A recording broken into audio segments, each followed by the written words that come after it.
Good afternoon. But that music had a slightly double espresso effect on me, so I'm feeling a bit shaky from that. So I'm here to introduce a panel who are going to talk about blockchain. Before that, I'm going to set some context for about 10 minutes, and then Glenn from Synchronoss, did I get that right? Yeah, Glenn from Synchronoss is going to get into the weeds a bit more and give a bit more detail on blockchain, but quite deliberately, I'm going to start with a very contextual point of view. So just to give you a reason why I should or could talk about that, Fjord is the design part of Accenture Interactive. I started the company 19 years ago with a couple of colleagues in London, and a lot of what we spend our time doing, or all of what we spend our time doing, is designing new products and services for clients or reinventing products and services. Obviously, blockchain is becoming an important part of that, so this is something we're thinking about a fair amount now.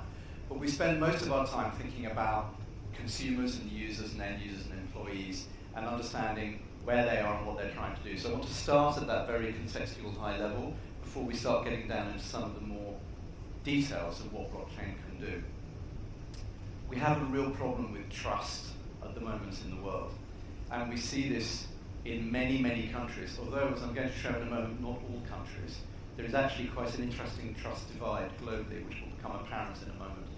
But we definitely have this trust issue. At the moment, personally, I'm halfway through a book by William Davis called Nervous States, How Feelings Took Over the World. I really recommend it. It's a great read. It came out last year. And what he's talking about is the way in which we've got to a place where people increasingly distrust experts and facts and governments, and increasingly are retreating, if you like, to this is what my feelings tell me. And I hardly need to point out some of the political events that have happened over the last couple of years in the world where feelings have trumped facts and data. So we're in a place where trust in institutions is proving to be extremely hard to navigate.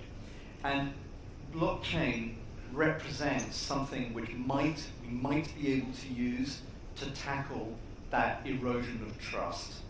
If you think about digital, one of the things that it's done remarkably over, almost 30 years now, is that it has, at its core, allowed us to replicate things cheaply and quickly and spread them around. In fact, for a marginal cost of pretty much zero. That's what decimated the music industry initially, until people like Spotify and Apple came along and began to resurrect it. That's what's really made complete hay with a lot of the media industry, is this ability to cheaply and quickly copy and distribute stuff. But the problem with that, although it's great news for music fans, the problem with that is it becomes very difficult to understand where something is authentic. If you can't actually go back to source and say, what is this thing and where did it originate from, because there are millions and millions of copies everywhere, then the idea of authenticity itself, which is core to the idea of trust, begins to be eroded. So the paradox here is that right at the heart of what digital technology has done and what we have chosen to do with it is something which massively erodes trust. And blockchain carries the ability, as we know, to make things traceable, which allows you to go back to source and say, this is the original. So Edelman publish an annual trust barometer, which they source globally, which I think is super interesting. So we decided to show it today and talk about some of the stuff. So in fact, just in the last year, there's been a little rise in trust. But again, if you look at these numbers, there is massive distrust. So if you look at the green section here, governments and media are still wildly distrusted. And I think much more significantly, only 1 in 5 people believe that the media is working, the system, however you may define the system, and that of course is in the eye of the observer here, is working for them. And I think it's particularly alarming that if you take informed public and mass public, this is what I think the very famous American sociologist Robert Putnam would probably call college educated or non-college educated. Again, another book recommendation is Our Kids by Robert Putnam, came out 2 or 3 years ago, and he shows a big divide happening between those people. It's shocking that the informed public are actually only just above the mass population in believing that the system is working for them, because you would have thought those were the people who were reaping the benefits, but they don't seem to be realizing they're reaping the benefits. So this speaks to the heart of some of the confidence that we have at the moment in the system. But we also have a world distinctly out of balance, and I mentioned this a moment ago, and again, I think it's marvelous work by Edelman to show this, which is that in the informed strata, in countries like China, Saudi Arabia, India, Indonesia, the UAE, Malaysia, Canada, Singapore, largely actually countries with governments which are not democratic or directly democratic, perhaps you could say, you've got actually quite a lot of trust in the informed public. And if you dive down to the lower end of this, places like Ireland, here in Spain, and in Russia, Brazil, Turkey, you've got very low levels of trust. So there's a very big divide here in how people see trust. And if you look at the mass population, you have some particularly alarming figures.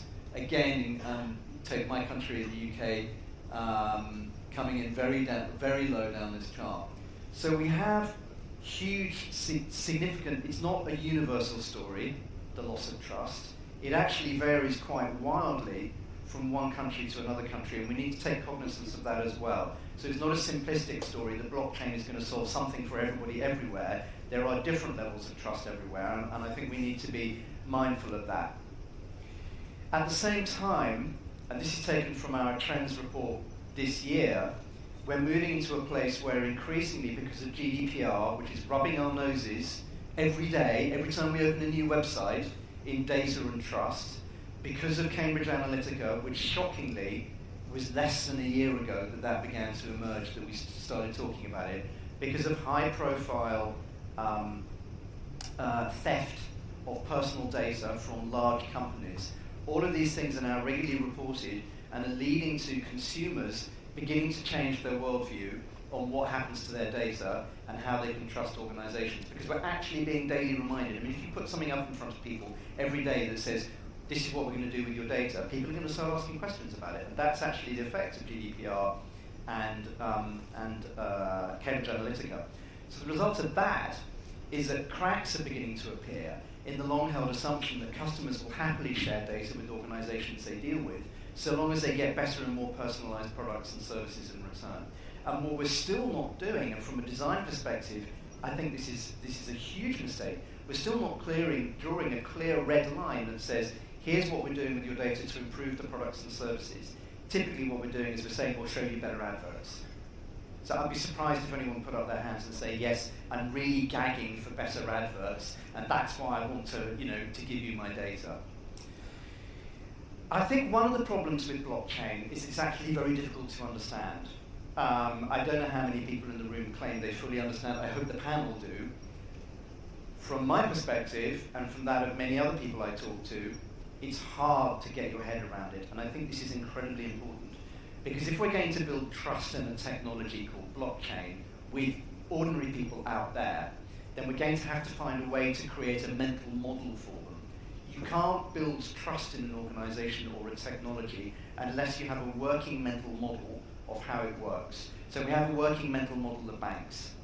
It doesn't actually fit with what banks do, but it works enough for us to trust them to give them our money or borrow money from them and assume that that will work. So the best mental model that we've got yet for what blockchain is, it is like slicing through a tree. And when you slice through a tree and you look at the tree rings, you have a lot of information. And the information is publicly accessible. Everyone can come and have a look at that third tree ring and say, this is what happened in this particular year. It's a permanent and single record of what happened, which is deeply authentic. So we've gone back to nature here in an attempt to find a metaphor. And we're not claiming that this is the metaphor that we're going to go out and use for blockchain all the way across the world. But believe me, consumers are going to need a metaphor slightly like this, or something like this, or something as simple as this, in order to understand, I get it. This is why I should trust this system, and this is what it means for me. So we think of blockchain as being like a virtual tree, with these rings which show when something happens. So time is an essential element of it, thickness is an essential element, authenticity is an essential element of this. So that's what we think about when we think about what's the context out there for really beginning to shift trust in the world using this technology. I'm going to hand over to Glenn Lurie now from Synchronoss, who's going to come up and get down into a little bit more detail about what blockchain is all about. Glenn, thank you very much.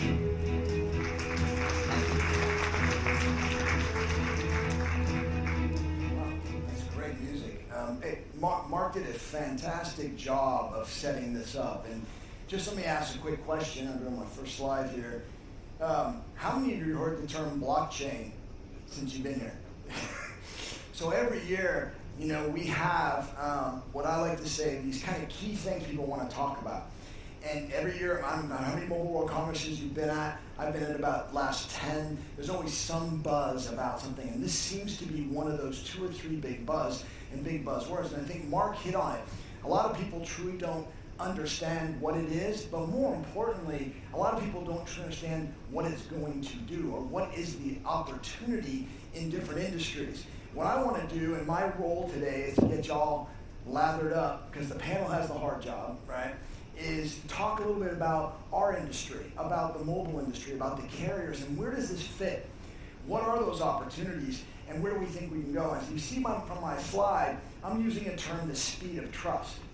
The Speed of Trust is actually a great book. It's by Stephen Covey, if we're giving out books recommendations. It's a fantastic read. The key to it for me is the fact that we do need speed of trust with blockchain to actually have it solve something. Right? The idea here is that it's going to help us do something better. It's going to help us go faster. It's going to take costs out of the ecosystem and or increase revenue in the ecosystem. And that's the kind of thought process I believe we need to have. So here are the 3 things I'm going to focus on today. Why is consensus, that's very small there, why is consensus in blockchain so important, right? When you think about the opportunities around blockchain, I want to discuss what those opportunities are, where those opportunities fit, what potential things and things can we solve, and obviously, really, really important on the last one, where do the carriers fit? We are at Mobile World Congress. Right, and where does that come out? And what I hope this does is get you thinking a little bit as the experts come up and dig into this.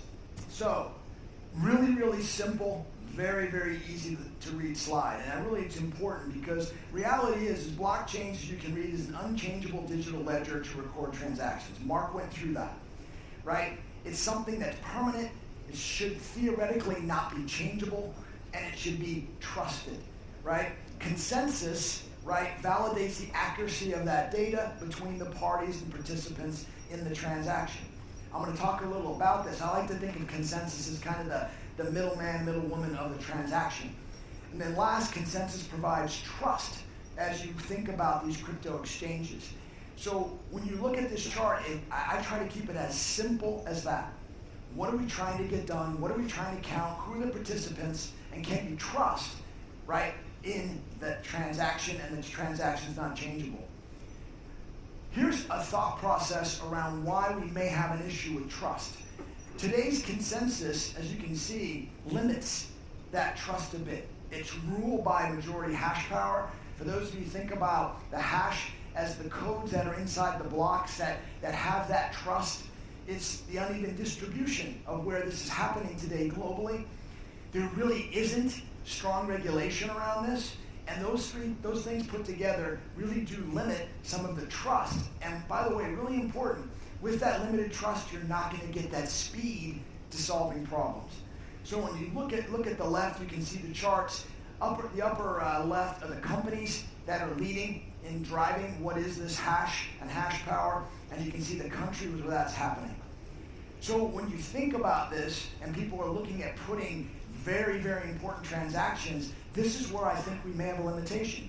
Now, the experts may disagree with me, which would be great. My point is, this is where we're going to have to get to full trust before we're going to see that speed. My opinion, and what I'm going to try and sell you today, is the carriers have an opportunity here. The carriers don't have an opportunity to solve problems in the carrier business. They have an opportunity to get into the whole ecosystem of blockchain. You can see on the left, the carriers are regulated, right? We obviously are global. They have mutual connectivity and infrastructure I take you to the middle of the chart when you think about the infrastructure that's been built by the carriers globally. We've obviously been doing this for a long time, right? We have security, we have the networks, we have the interconnectivity between the networks, right? We have fidelity, scale, we obviously today transact with each other all over the world in roaming, etc. On the right, I view this as an opportunity from a carrier perspective to bring to blockchain reliability, right? High performance and consistent performance, additional level of security, and drive that trustworthy need to drive the speed that we're talking about, and that would drive these solutions that I'm going to get into in a minute. A few of the solutions that I have up here, there are more. I know there's lots and lots of ideas being thrown around as to where, with that trust, blockchain can come into our ecosystem and play a role. Mobile payments, right? Today you'll say, well, we're already doing mobile payments, but are we doing mobile payments as efficiently as we possibly can? Can we reduce the cost of mobile payments through and utilizing blockchain technologies? IoT. We all know, I mean, if there's another buzzword at the show, it's IoT and the bazillion of devices we're going to have and everything's going to be connected. One of the biggest issues is how do you actually keep track of all those devices? How do you count all those devices? Right? There's actually data being transmitted between those devices. And I've seen a few different concepts around how blockchain can play a role. Remittance, the ability to move money, is also a very, very important part of discussions between intercountry and obviously between and around the world.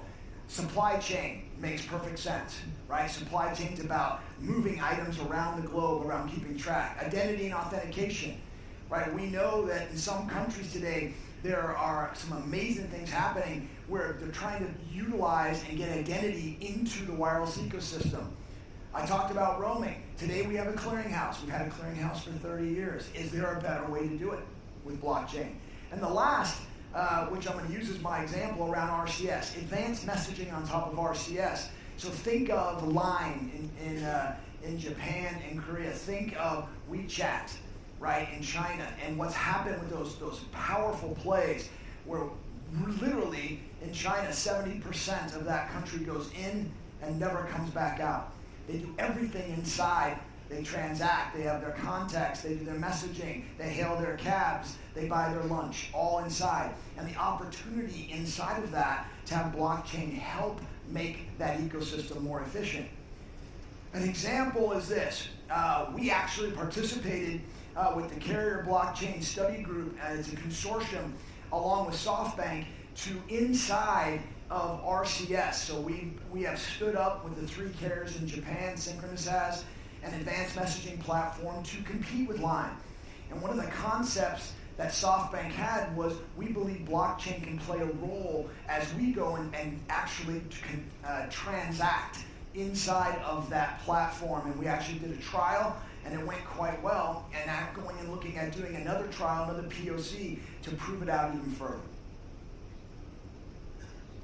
So, in closing this out, and the concept again I have is, can we take this incredible technology and can we bring it in, gain trust, and can we actually go solve problems, make lives more efficient, carriers reduce costs. So you can see a trustworthy consensus can open up new business models, and a massive global opportunity for the carriers. They've got everything built, the infrastructure's there. So should they get into this game and become a part of that consensus, a part of that trust? And I believe a more nimble approach to creating new relationships and markets for the carriers and doing it globally. So that's what I got today. It makes sense? I see heads. We're all mobile people. We say, sure it does, right? I'll be curious to hear how the panel thinks about the comments. But with that, Mark, I'm going to bring you back up and bring up the panel. Thank you guys very much. Thanks, Ben. Please come on up, panel.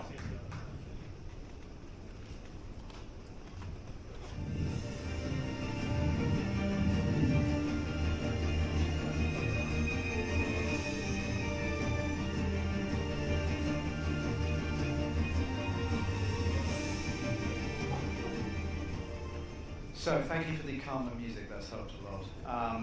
So I'm not going to do the normal facilitator thing of pretending these people have all been my best friends for years and years and years. What I am going to do is ask them to introduce themselves. So, Jason, would you like to go ahead and introduce yourself? Sure, I will. And your interest in blockchain as well, please. That would be great. And Your interest in blockchain. my interest, I have no interest in blockchain. Is that what this is about up there? I'm sorry, wrong stage.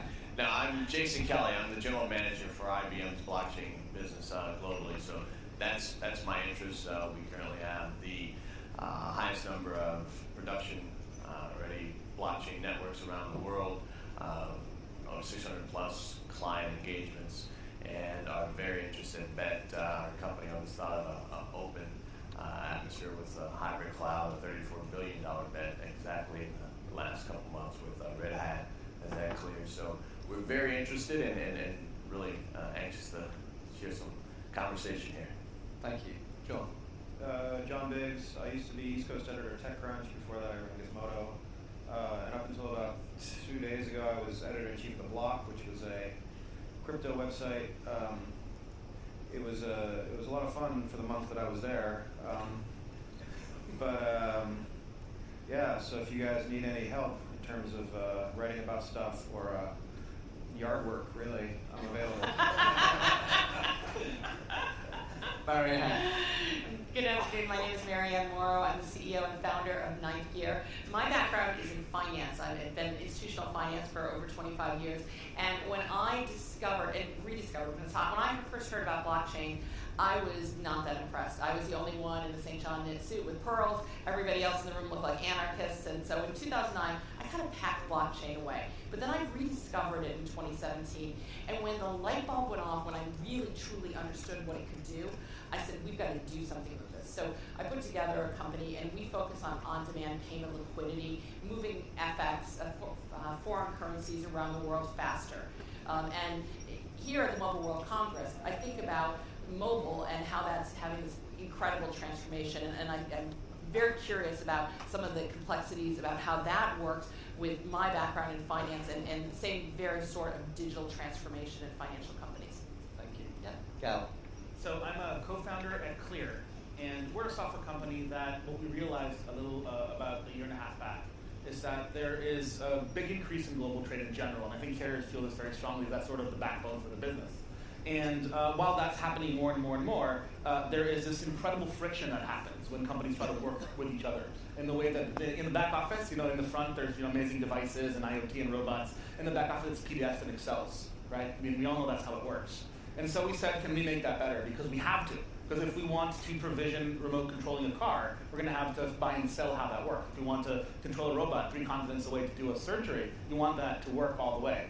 And so we're building what we call trade grids, which are ways for companies to trade with each other in an automatic way with that speed of trust. So it's not 90 days or 180 days, it's maybe 90 seconds. And so we think it's very exciting, and it's going to enable trust for consumers and for enterprises. Thank you. So we've got I think a great range actually of different angles here. I'm going to start off because if I understood Glenn correctly, and I enjoyed very much what he was saying, he seemed to be saying that we're not going to go very far with this, maybe I'm over-dramatizing it, unless there is consensus in the system. Is that correct? Is that what you picked out of what he was saying? And then I'll just add to that, he seemed to be volunteering or showing that there is already a worldwide ecosystem of carriers where there is already a degree of consensus. There's a GSMA, there's standards for protocols, etc. And what I thought I was hearing was actually there's a ready-made system here which can provide that consensus. And I wanted to know whether that's what you heard, and if so, do you agree with that, or do you have a different point of view? Maybe you could go first. So consensus, and when we think about consensus, it's agreement. And I don't think we'll ever get to the point where we have total consensus and total agreement. And the way we've dealt with that up until now, because agreement is agreement on what? Data. That's at the base of everything that we're talking about. It's just data. And so it's consensus and agreement on data, whether it's data in media, data in what we consume, what we drink, it's data. So what have we done? We've placed brokers to gain consensus in this process in a supply chain from source to consumption. So to make sure that we have agreement, consensus, we place people in there to validate that.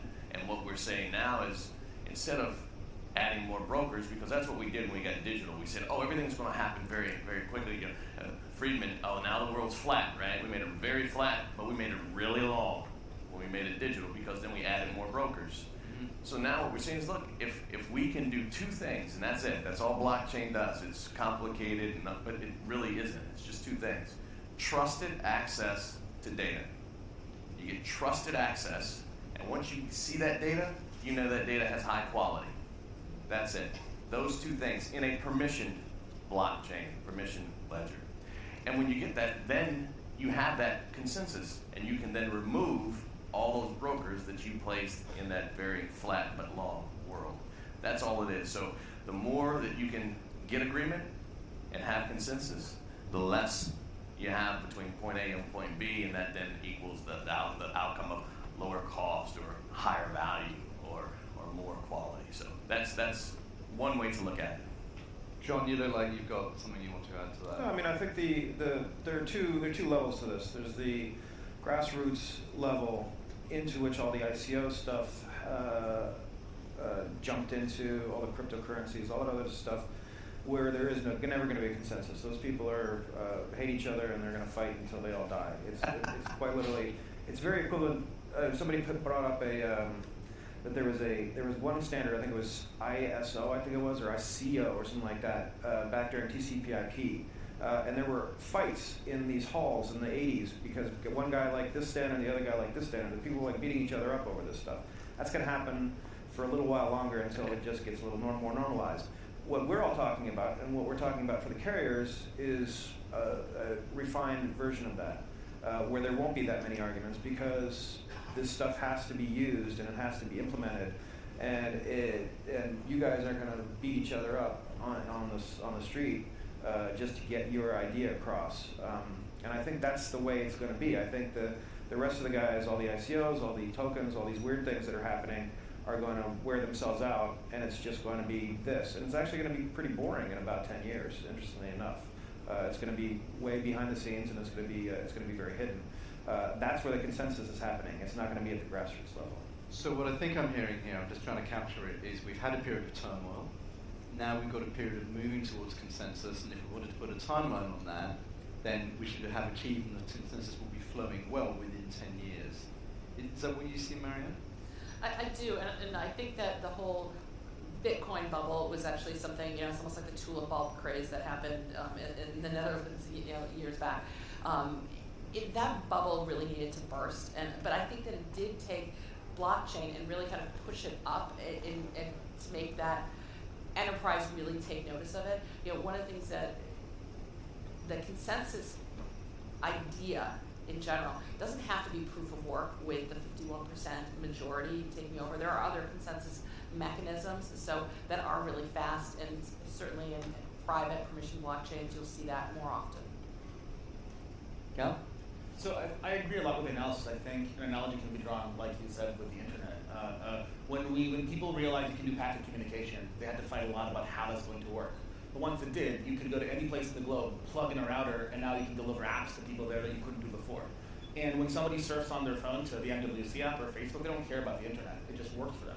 I think in 10 years, we could be the place where that happens and new magical things happen. Consumers don't care how. But it does mean that anybody can participate because there is that consensus there. And to follow up on that, I think that the internet just unleashed the data and just allowed us to have more and more access to information. But I think blockchain is a way to have it be in a more trusted environment. Which is clearly, from what I was saying earlier, just, I think the biggest contextual point that there is there. Marianne, you mentioned private blockchain a moment ago, and I wanted to explore that a little with the panel. So, what's the difference in private and public blockchain? Would you like to kick off on that? Sure. So think of it as a closed ecosystem where only known folks that you trust would get on it. So in my world, where I'm moving hundreds of millions of dollars or euros and converting currencies, I want to make sure that I know who's on the network. So we can still have information sent between us, but we can obfuscate the data so that we would be able to trust it but not see all the information. And that is really important in certain industries. Why is it important? Why does it matter? Can you give us an example? Sure. So if you're buying a large company and you're amassing a number of euros so that you can create that transaction, Yep. You don't want anyone else on the street to know that you're doing that, because that would would change the valuation of that company. So you want to have that packed away. And Glenn, so I think Glenn, which are growing faster at the moment, private or public blockchain? Are we seeing more activity in private than we are in public? So I wish I could go by the name Glenn, because then I would be kind of in that obfuscation kind of thing. Since I'm Jace. So yeah, I would tell you is it I don't know that one's growing faster than the other, depending upon your perspective. The one that I think is growing at scale, that's driving the market of what the real value of blockchain, and it's the B word, because it's this bright, shiny thing. If it's done right, you don't know it's there, to your point. It's just behind the scenes. And so at scale, we have large corporations, the Walmarts of the world's largest retailer, who says, listen, it used to take them 7 days to track food from source, or from store back to source when there's a food scare, a food taint or food illness scare. 7 days is world class, but that means for 7 days they're throwing food away. It's a lot of food. Actually, 1/3 of all processed food goes to waste. And then once it was on a permission blockchain, it took 2 seconds.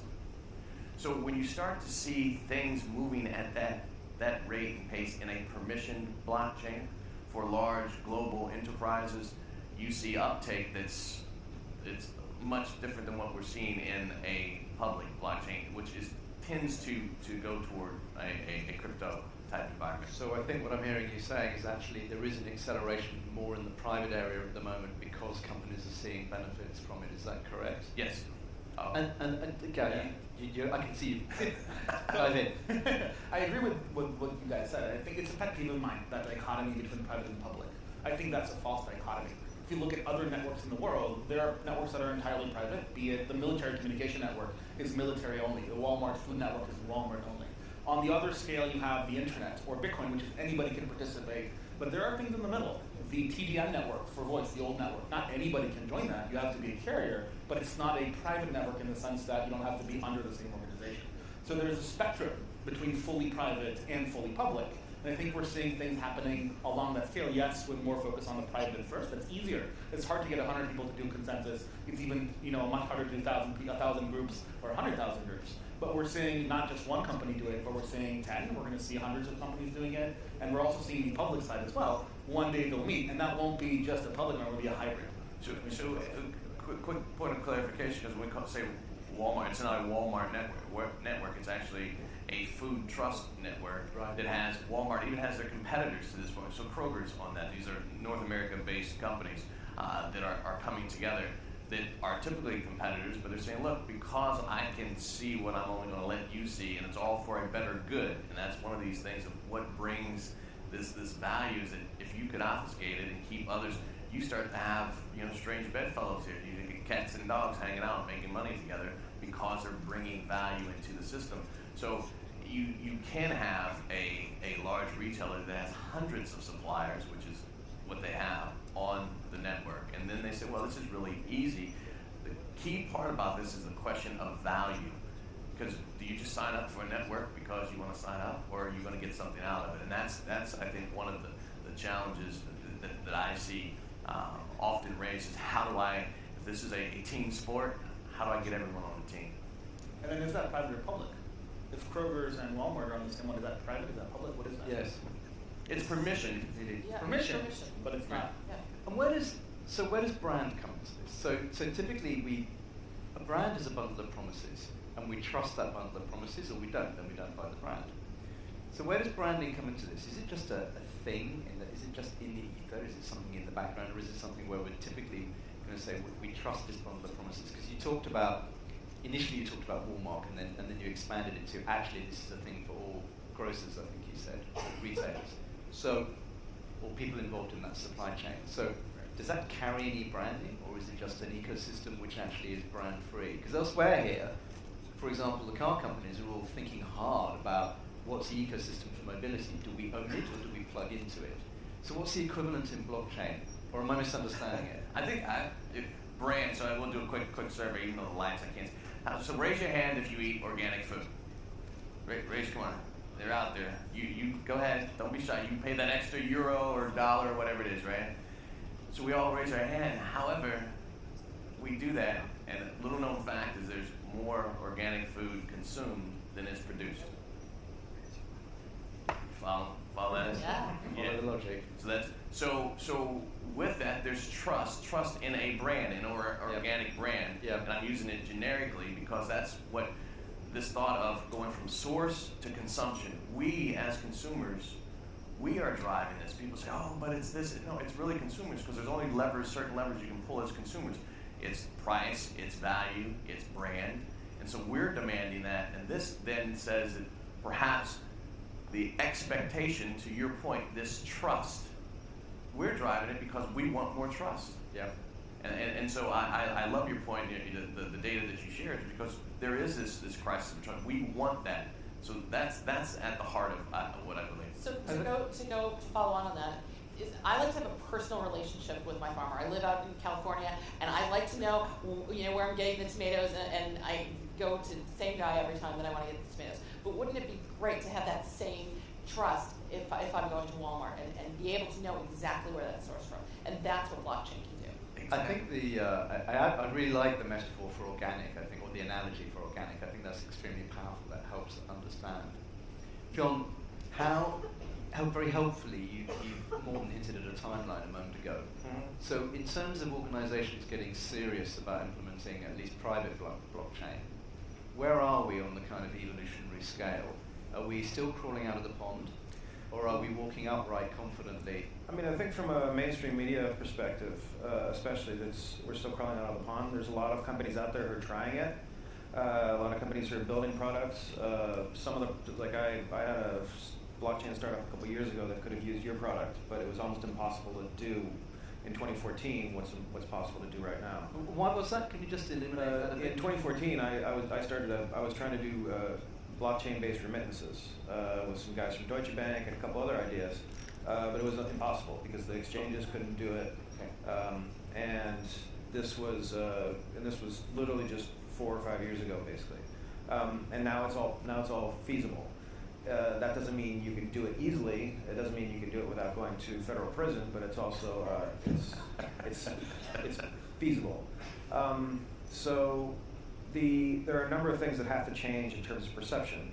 First, the whole perception of cryptocurrencies has to kind of go away as tools for criminality or buying drugs online or all kinds of goofy stuff. And then on the other side, the idea that selling tokens and blockchain-based tokens as a way of funding a company has to be far less scammy. As it stands right now, it's a really scammy operation.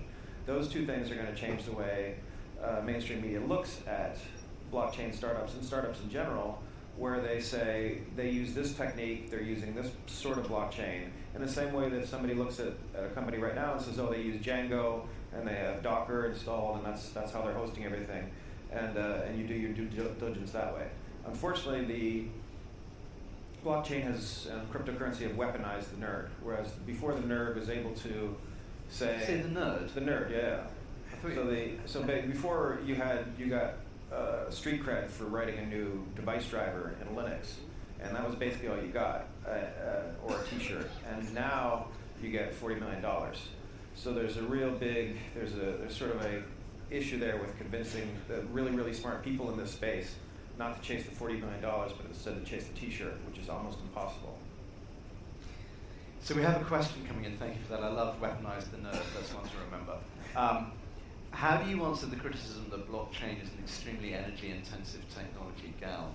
So I think that's a misconception. I think that would be like saying that cell phones are really big and blocky and only have 3 hours of battery, or that electric cars can only go 10 miles. It's a technology limitation.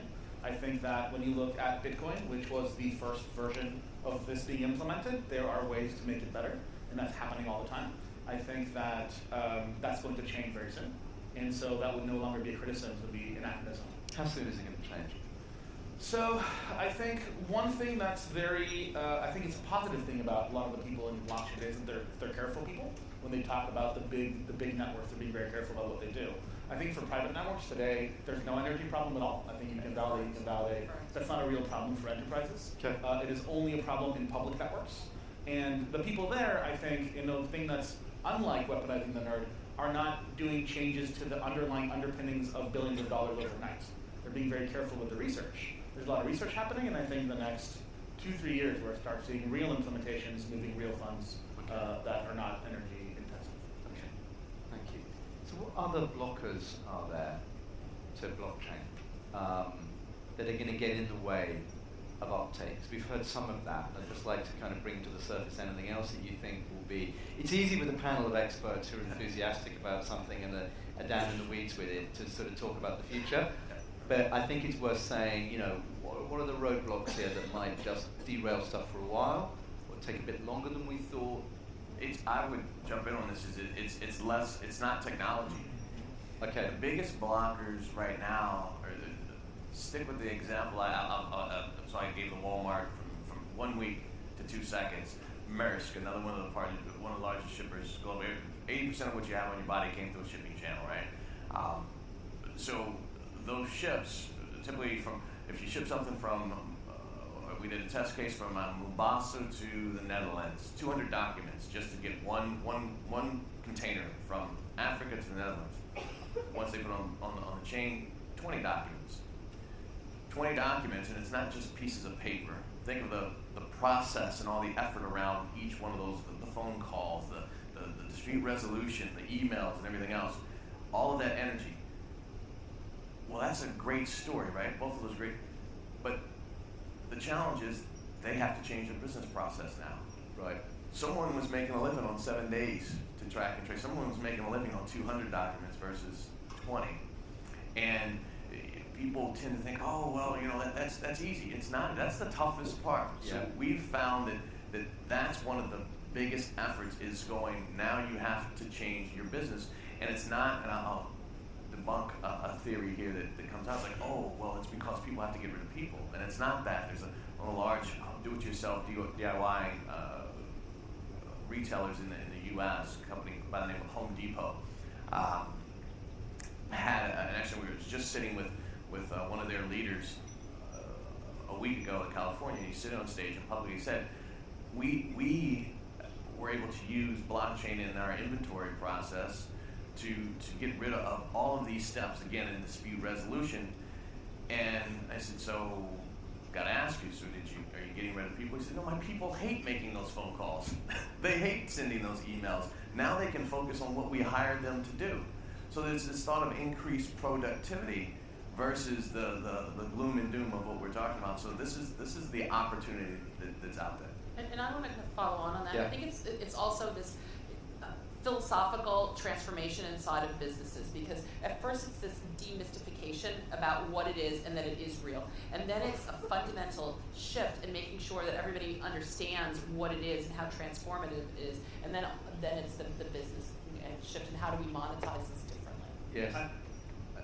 Go on. Yeah, no, I want to give sort of a corollary and sort of slightly disagree. I think that you said the tech is there. I think maybe the core tech is there. I think what we're seeing is when you go take that core tech and you go to a normal IT person, somebody who's not used to it, they're like, where's the data stored? Well, how do you secure it? What do you mean? What is this diagram at the bottom of the circle? I don't know what that means. So I think the tech is ready in the sense of it works, but translating that to normal enterprise land, to normal IT land is something that's an ongoing process. Are you saying Ongoing process. Ongoing process. It's intelligent. But well, there's two things here. So there's process, but there's also whether the core expertise is there. I think what I heard you saying is the core expertise isn't there. Not there yet. Yeah. I think we saw That could take some time to build up. I mean, I'm just playing devil's I advocate. think there's a definite lack of talent, and one of the tricks with blockchain is it's one of the most inaccessible technologies right now. If you're an outsider, essentially trying to wade into this whole thing and figure out which Reddit post to read versus which book to buy is almost painful. So, and I think it's getting better. It's definitely getting better. But again, there's a lot of people have a lot to lose if more people get into this game.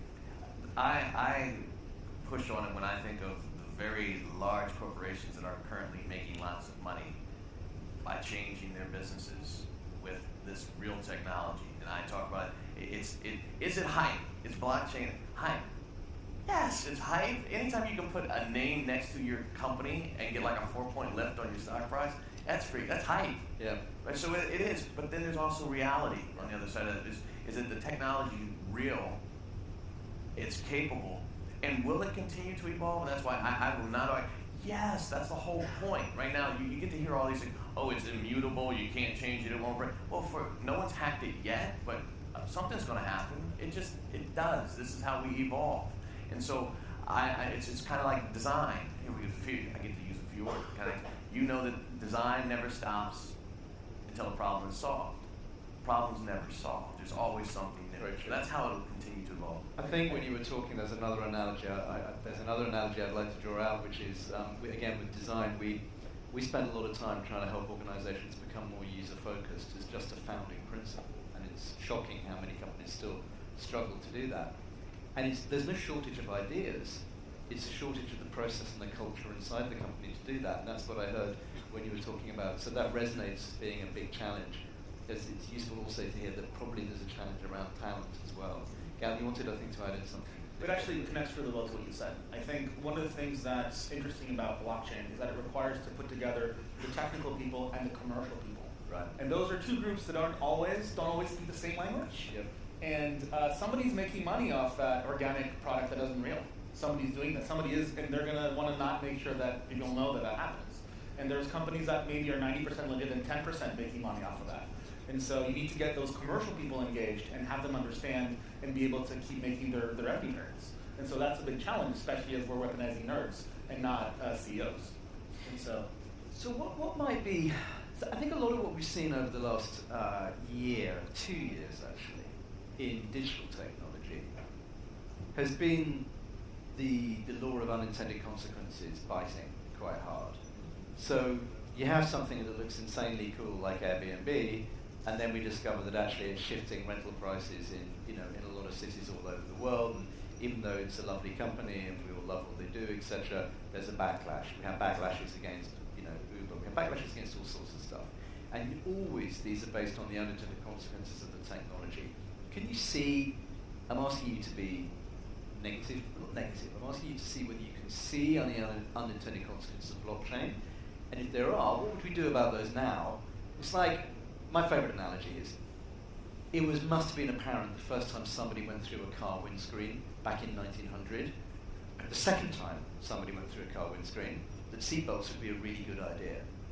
But it wasn't until 1980, certainly in my country, that they were made mandatory in the front seat, or roughly 1980. It took so many years. So is there anything with blockchain, or is it just going to be a perfectly beautiful technology with no unintended consequences? I believe it's going to one of the unintended consequences for many. It's going to change business models. Right. So I hate to kind of say be negative with this positive story. It's kind of like that when you ask someone, so what's your worst quality? Oh, I'm just too diligent. I'm too detail oriented. I don't think changing business processes is a negative. So I'm interested to know. So here's still an unintended consequence. For example, think of a real life, and this is in multiple countries. Part of my family's from New Zealand, and we have a home there in the U.S. When you buy a home, you think about the mortgage process that you're going through. You think about all the stacks of paperwork. There's part of it, and I just had a part of it that I paid title insurance just to make sure that house was that house and that property was that, right? So if you're going through this, you know well, if we had all of this on the blockchain, or I should say when we have it on the chain, or whatever we're going to call it when that happens, we won't need title insurance. So what do those companies do then? Okay, that's a good one. What do they do, and are they going to wait, that whole disrupt or be disrupted? Are they going to do something different now? If I know I would jump in there, So that's, I think some of that will happen, and it's in your example of the Airbnb, the Ubers, and so forth. But I think there are companies that can see the end state right now. And I don't think that blockchain is this massive panacea to do everything. And for us, we put a lot of things off chain because it's just not efficient to put everything on the chain. There's things that can be there where we don't need a middleman to do this, and so I think that it adds efficiencies in many areas, especially with folks that are middlemen, like the title insurance, where you need to trust this third party. It just makes so many things more efficient when you have that trustless ability to transact. Yeah. You can also argue that it will essentially tear down borders. One of the benefits of having a globally recognized identity that may or may not be on the blockchain, at least cryptographically secure identity, will be that I can press a button on my phone and say yes or no if I want to go to war with North Korea, if I want America to do that. That's Timely example. yeah. So that's a real use case for this. Where does that put politicians? Where does that put the average human being who's actually making these decisions in real time, in a cryptographically secure way that can't be hacked, let's say? And what does that do to countries? Do we need borders in that respect? I'm going pretty far down. This is going to be 2 or 3 years from now. Not really, but it would be nice to see. It would be interesting to see. But also the dangers there if somebody misuse that technology. Yes, as a Brit, I would caution care over government by public referenda. So we started by talking about trust, and I want to return to that. So, and now look very much at the kind of optimistic side, which is, do we see that blockchain, has the ability to really massively, and not just at the margins, but massively lead to an increase in trust? Slightly built on the direction that you travelled in, John. So I think that's a good question. I think it can. I think that one of a larger trends we're seeing right now, which isn't about blockchain, but if you look at the media in general, and the fact that getting in front of millions of eyeballs is now much, much easier than it was before. People are becoming more sensitive to where does data come from, who is the originator, just like what we said. And what we don't have today is a tool to track that and to verify that. And I think blockchain could be a tool to that, but I don't know if I can personally say how consumers are going to change in the way that they consume information in general.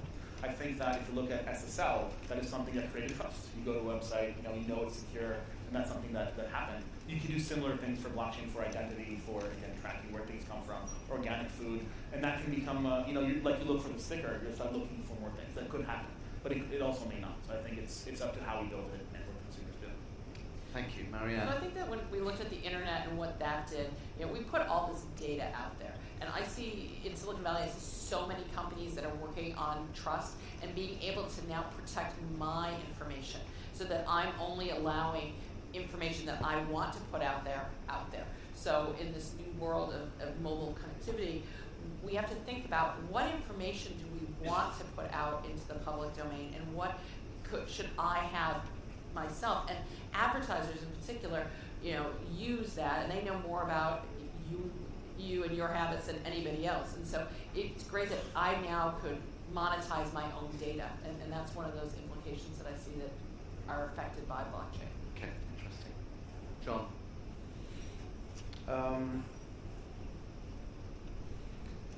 I think the idea of digitalized trust, the way we use these technologies is going to, it's obviously going to change the way we move through the world. So we're switching from a broker model, as you said before, to a almost completely frictionless model. We lose a lot of people. One of the interesting things that people say about the internet is that the internet was supposed to shut down a lot of businesses. The internet was supposed to put a lot of file clerks out of work. But in fact, the internet has increased the number of employees in many businesses because you can get more done with fewer resources.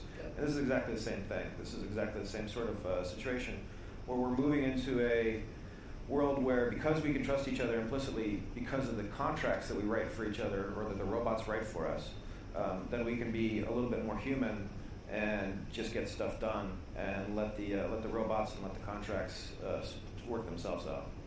Super, thank you. And I'll keep building on it because I think that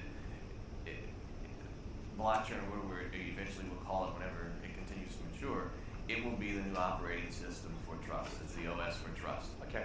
And it is only a catalyst. It's a platform because you think AI, you think automation, you think IoT, all these things. What do they run on? Data. And if you can make that data more secure and more certain, then it's going to run quicker, better, faster, and you're going to find that all those things that we want to do, we will start to do differently because we can own our own data. And there's the thought of a regulator in a chain. What are they regulating? They're just observing if they're on the node. they're helping the process. So it's going to change the dynamic so that we will, I think, really move quicker, better, faster. You get news and you filter and you know, I know it's real, I know it's not, because it's on the chain. Those types of things are going to allow us to move. When was the last time anyone bought an encyclopedia? I mean, we don't buy those things because we can go online and we know what we think is right. So we'll move quicker, better, faster. So time is up. I want to thank you very much. That's been lively, energetic. Thank you very much for that. I want to summarize a few points I heard because I think it's helpful. Just to go back over a few points. These are my personal points, but I think the elimination of brokers as validators was a really, really interesting point that came across loud and clear. I think the metaphor for organic is really interesting as a if you like, as a brand. I love the weaponized nerds. I think energy not being a private blockchain problem and being resolved for the public blockchain as well was well tackled, and I was very grateful for that question. So thank you, whoever came to put that in. I think changing business processes being a blocker feels absolutely true given the other things we see when we introduce technology and the talent and getting commercial and technology people, and I would argue, of course, parochially for design people as well, to do that I think is very important. And on that last little summary, I just want to pick out, so I think you said probably, I think you talked about control of data as being a positive. I think that's true, that's clearly something people are asking for. I think you made a great point about productivity, and then you brought it to the human level, and I think that's the positive way of looking at the technology. And then you talked, I think lastly, you summed it up as being an operating system for trust. Definitely stick in the head. Thank you, all of you. That was fantastic. Really appreciate it. Thank you so much.